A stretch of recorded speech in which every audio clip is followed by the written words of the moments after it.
to Women Revealed, researching the lives of women through archives and government sources. This panel is brought to you by GODORT, the Government Documents Roundtable, where people who work with or are just curious about international, federal, state, and local government information come together to work on projects like the Voter Toolkit and to learn more about the wild world of government information. So let's go ahead and meet our panel today. Benjamin Aldred is the librarian for social work, urban planning, maps, and government information at the University of Illinois at Chicago. Ben has an MLS from the University of Illinois and a PhD in Folklore and American Studies from Indiana University, where he specialized in tourist folklore about the Salem Witch Trials. He presently researches library collection development using digital humanities methods. Anya Jabor is Regents Professor of History at the University of Montana, where she teaches courses in U.S. women's history, the history of families and children, the history of gender and sexuality, and the American South. She is the author or editor of 6 books, most recently, a biography of Kentucky-born, Chicago-based social worker, educator, woman suffrage advocate, and social justice advocate, Sophia Breckenridge, championed women's activism in modern America. She has a particular interest in biography.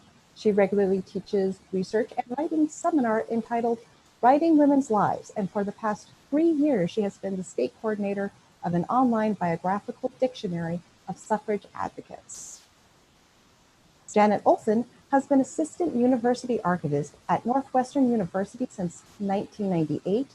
She retired in May 2020. Congratulations, Janet.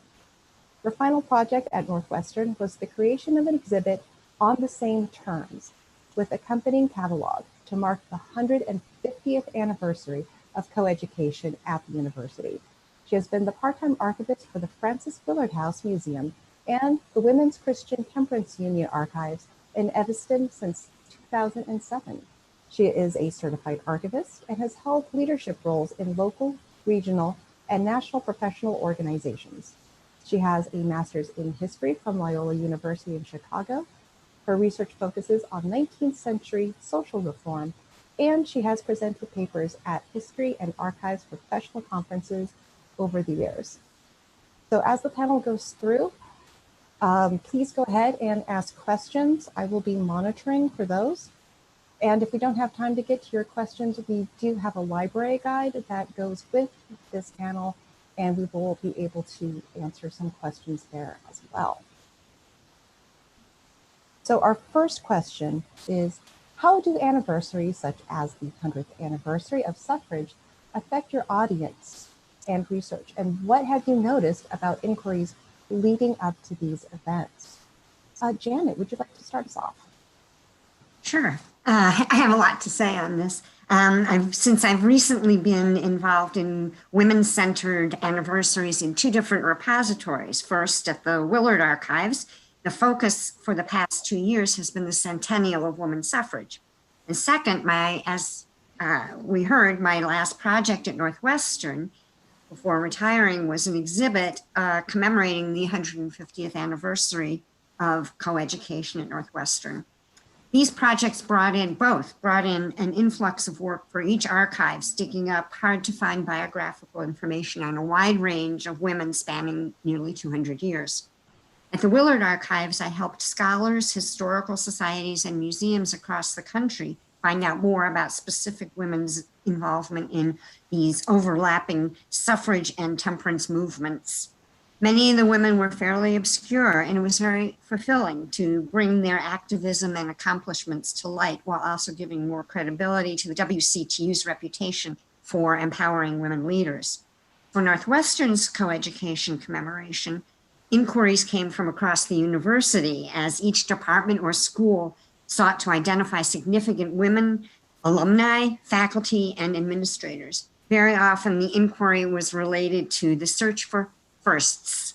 The first woman to graduate from a specific school or program, the first woman to hold a full professorship in a department, the first African-American woman, the first Asian-American woman, the first Asian woman, etc., to graduate. the first to win an Olympic gold, the first to become a leader in a traditionally male field, etc. And in both cases, the Willard Archives and the Northwestern Archives, the research motivated by these anniversaries has resulted in wider awareness and appreciation among our audiences of in four different ways. The range and accomplishment of each of these activist women, the extra efforts it takes to dig out their stories, the limitations of what might or might not have been saved in the archives, and the challenges that face archivists who try to collect and provide access to this information. What I specifically learned was the importance of looking beyond the usual suspects and valuing not just the firsts and the famous, but also the unrecoverable women, looking for the dedicated but unidentified WCTU members, the young women whose goal at Northwestern was just to get an education equal to a man's. Great. Ben. Yeah, there are some inquiries that we received. We don't have an extensive, women's suffrage collection, partially because UIC was not around at that point in time as a younger institution. But we have had a lot of inquiries that are related to the suffrage anniversary. Some of them related to the 1914 suffrage parade that happened in Chicago, the one that is pictured behind me in my virtual background. Some of them, and these were requests that we got for institutional records from the Cook County Socialist Party and the League of Women Voters of Cook County, which at the time was the the National American Women's Suffrage Association. And so we've gotten some inquiries related to those, not a flood of them because we don't have the most extensive collections, but we've had some. One of the things that's been interesting is that a number of other anniversaries have come up that we've gotten other types of inquiries about that are related in some ways.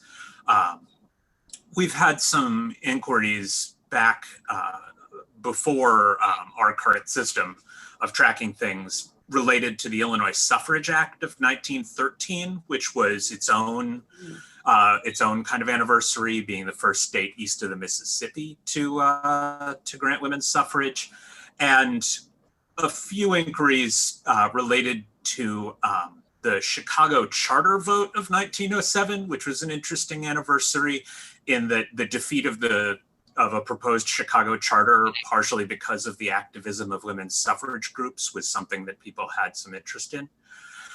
We have a lot more extensive collections that we've had inquiries about and used related to the Equal Rights Amendment anniversary, partially because Illinois ratified that in 2018, a little late, but better late than never. And so we had an exhibit related to that gathered some of those materials together. But those anniversaries have been a good opportunity to highlight some of the things that have happened, not just the huge events, but some of the smaller ones and what happens on the local level. Anya, was there anything you wanted to add?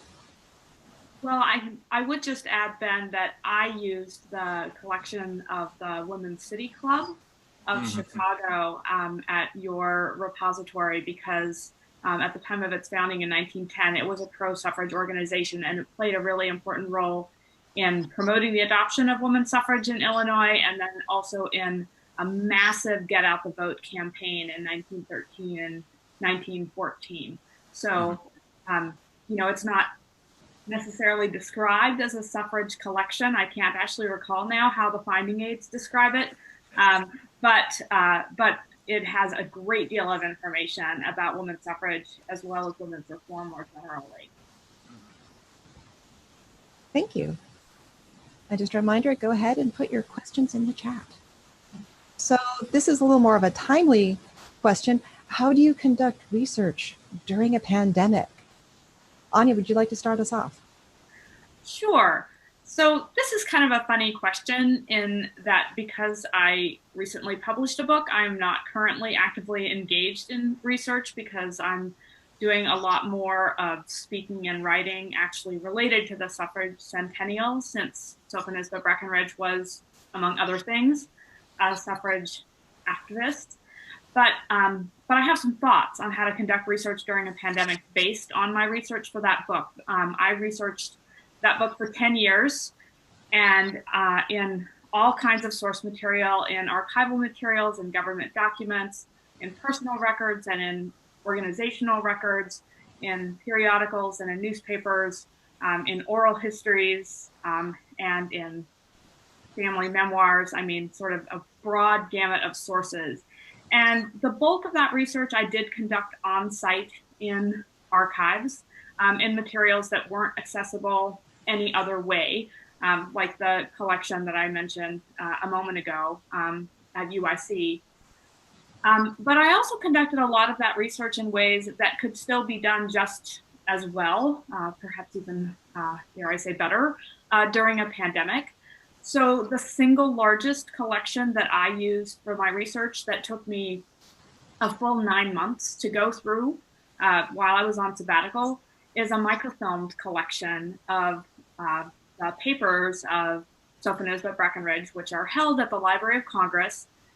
It's a much larger collection it is part of a much larger collection of the entire Breckinridge family correspondence, but Sophia papers had been microfilmed, and there were 37 reels of microfilm, which equals 39 boxes of material. And so for the first 9 months of my research, I relied largely on that microfilm, which I obtained via interlibrary loan, right? And so I did it right here in the basement of my own library here in Montana. And microfilm is still a really important source for historical research, and it's something that one can still do during a pandemic.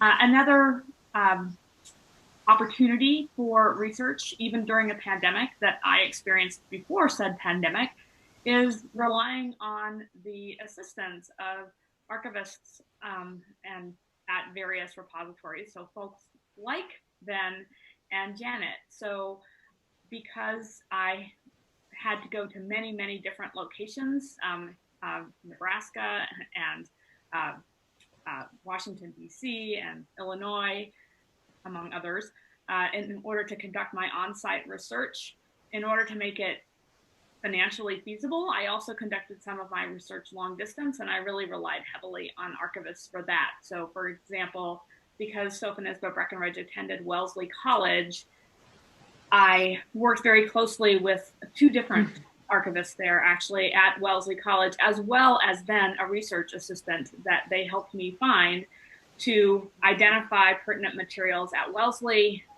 and to have those scanned and sent to me here. And I did the same thing at the Library of Congress with some materials in the much broader Breckinridge family papers as well. So, and then finally, of course, some materials are digitized, although not nearly as many as my students think should be.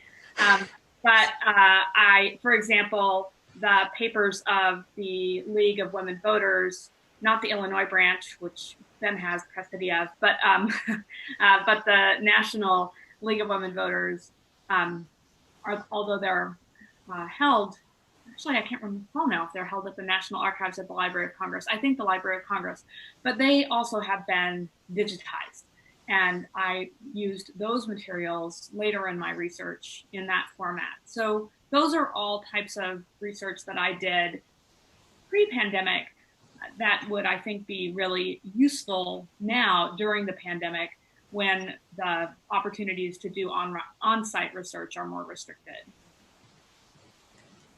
Ben, did you have anything you wanted to add? Yeah, I would say my main advice is to start before, but absent time travel, there are a few things that you can do that are worthwhile. But it's just, a lot of the things that are part of research really do require more time than you imagine. So I had looked into getting some content for text mining, but that takes time, especially if because most places have to literally put together a hard drive and mail it to you. And so that makes it much more difficult. But there are a number of good resources out there that can be used for finding things. I actually found a lot of good government resources at HathiTrust and the Internet Archive in terms of local government resources for Chicago that have been scanned and are available for free in very searchable formats. And so finding those can be a really useful kind of treasure trove of information. It's also useful when there are things like Explore Chicago Collections, which is a networked, group of archives around Chicago that has a central web presence, so you can find what is where and what you might be able to get access to. And Janet, did you have any thoughts? Just a couple. Just to Anya's point about microfilm, which I love. I love microfilm. It's a great resource. But the problem is, if you're and we have the Willard Archives has a big chunk of material that has been microfilmed as part of an NHPRC project back in 1977 that makes our resources much more available than the number of people who can come and visit us usually. But if your university library is closed, if ILL is not available, and even if you manage to have gotten some reels of microfilm somehow, if you don't have your own personal microfilm reader, it's even more frustrating. And I have really felt bad for all the researchers who've had to cancel their scheduled visits and who we just can't help them. And we are figuring out more. We are going to have to at the Willard Archives, which is very tiny, which in a way is good because it means that we could, I'm able to go in and look things up for people more easily, but we are going to have to figure out a way to be able to make more material available for people who are still not going to be able to visit us for quite a while. So we're going to have to do more scanning for individuals than we usually do, which is frustrating because there's so much more, each thing leads you to another thing.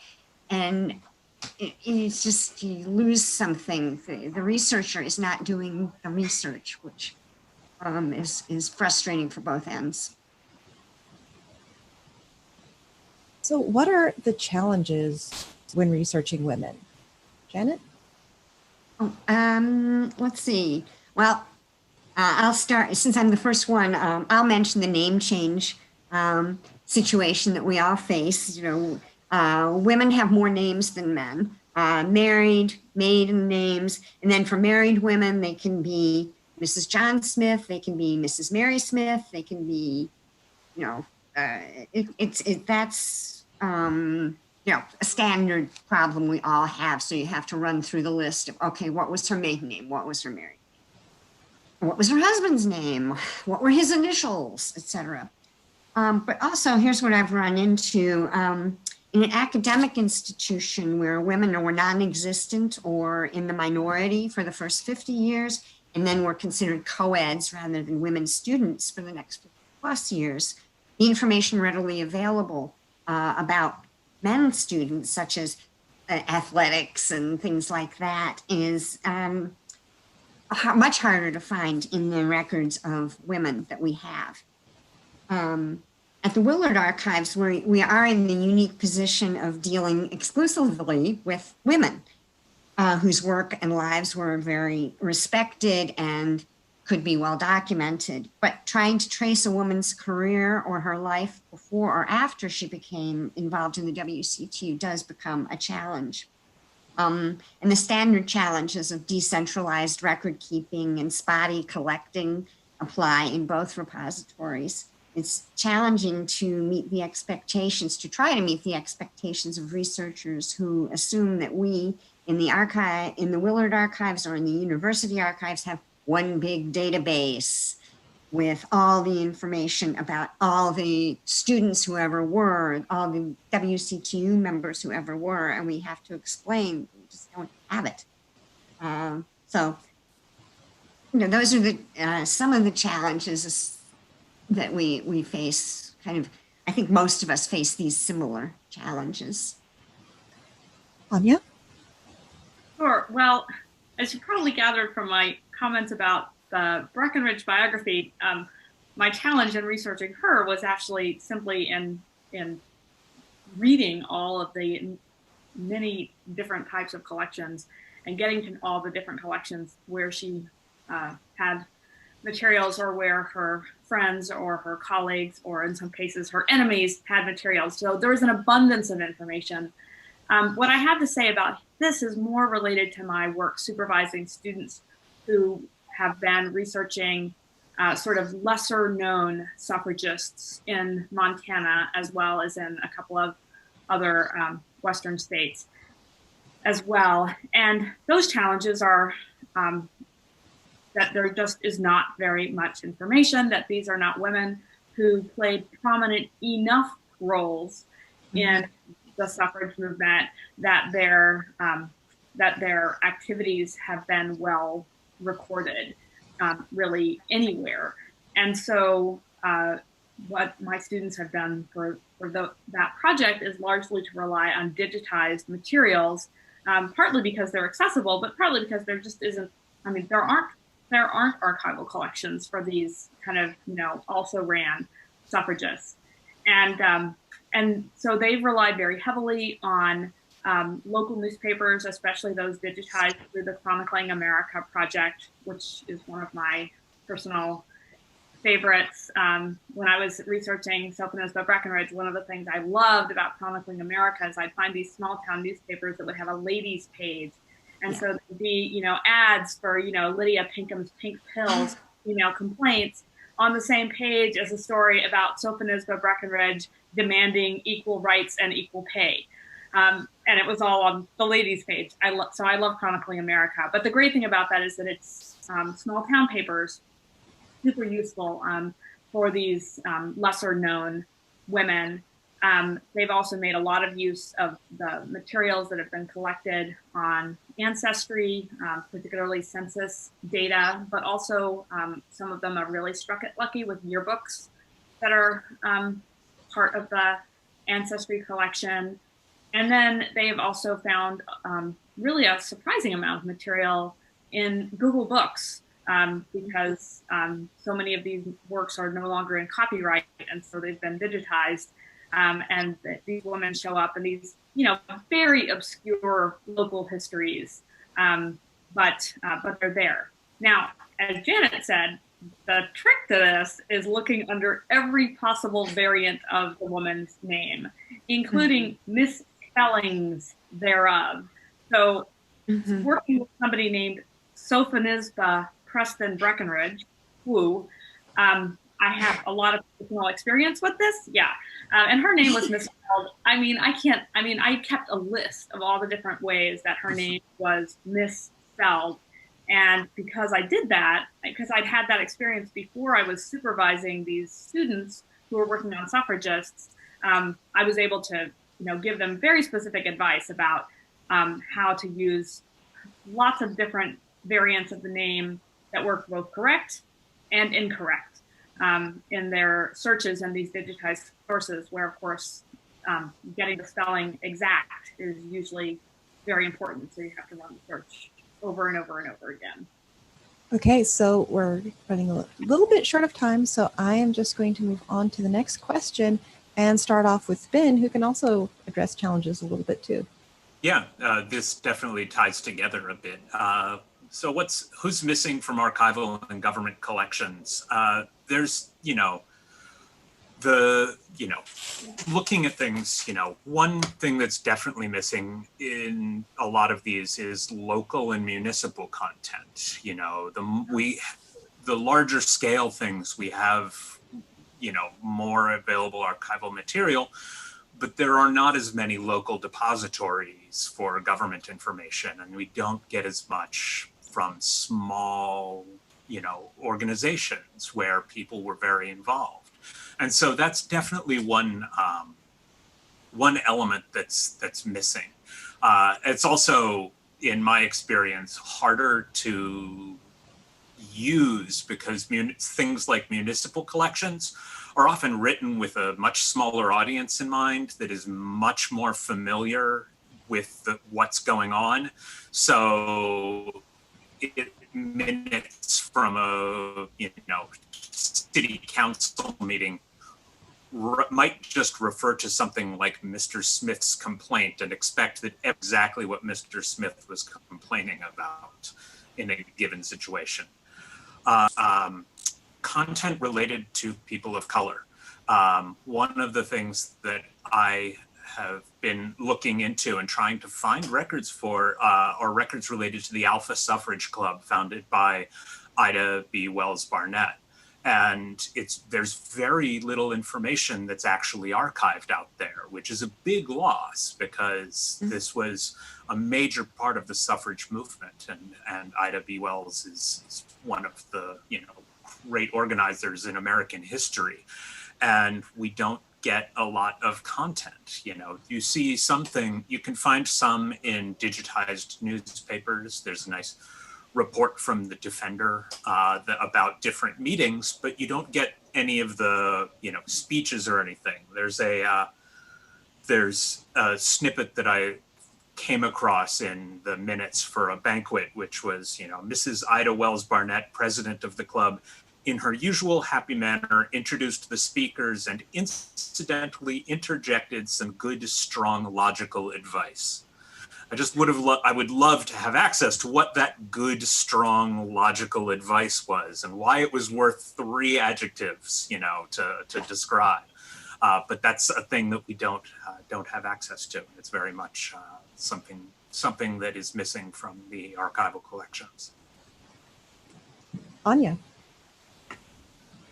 Well, yeah, I mean, I would just echo that, that typically people of color and also people of limited means who may not have been literate can be extraordinarily difficult to find in archival and governmental collections. And so being able to kind of use like birth and death records, right, to come up with some kind of broad statements about people's lives, and then searching for, just a couple of snippets from an archival source or a government document to breathe some life into those statistics, I think is a really challenging thing. One of the places that some historians have done a great job finding this kind of thing is in court records, because people who do not necessarily have not necessarily rated in terms of their papers being collected, or maybe they're illiterate, so they have no papers, do often show up in court, and they're testifying orally, but the testimony is taken down in a written format. So that's been a really good source for many scholars, for people who don't otherwise show up in archival and government collections. Okay, I'm just going to move us to the next slide because it has the URL for our library guide. Again, if you have questions, go ahead and chat them, or the contact information will be available for our panelists. Janet. Mm-hmm. Yes. Oh, am I finishing that thought? Or the question about who is missing. Oh, yes. Okay, good. Well, as one thing that the WCTU archives has a lot of, which is great for those not so famous people, is that we have a lot of state and local records. Because the thing about the WCTU, the good thing about decentralization is that each individual state and down to the county level would produce its own reports and sometimes newsletters. And so for many, many localities, we can get down to at least, if not all the members of the WCTU in a town, we get the officers, 5 officers for each tiny union. And we've got some names there, which are, it means digging through these state reports, but it's really helpful. We also, the Union Signal newspaper, which is a fabulous reference source for anything about the WCTU, is not yet available digitally completely, but there is an index that was lovingly prepared by WCTU women over the years. It indexes every name that was mentioned in the national newspaper, which is great for even, say, if Saphonisba Breckenridge had spoken somewhere, and it would be there. And Mrs. Smith, who had a tea party for the National Convention, would be there. So there are some ways of getting down to those really, you know, the people who aren't the big famous firsts. And also there are, you know, the minority women, because the WCTU, despite many African-American branches of the Union, it was majority white, and what was collected was majority white. There are a few documents from the Black women's WCTUs. And so for all of this, what I've learned is that even if we can't recover these missing voices now, understanding why that they're missing is an important thing that gives you context. You can still get a whole lot of context, even if you can't pin down exactly what you need in the records. So, so we have, I think that's about all I can say on that in a short way. Well, that is also all the time that we have. So thank you, everyone. Again, Janet Olson, Anya Jabor, and Benjamin Aldred.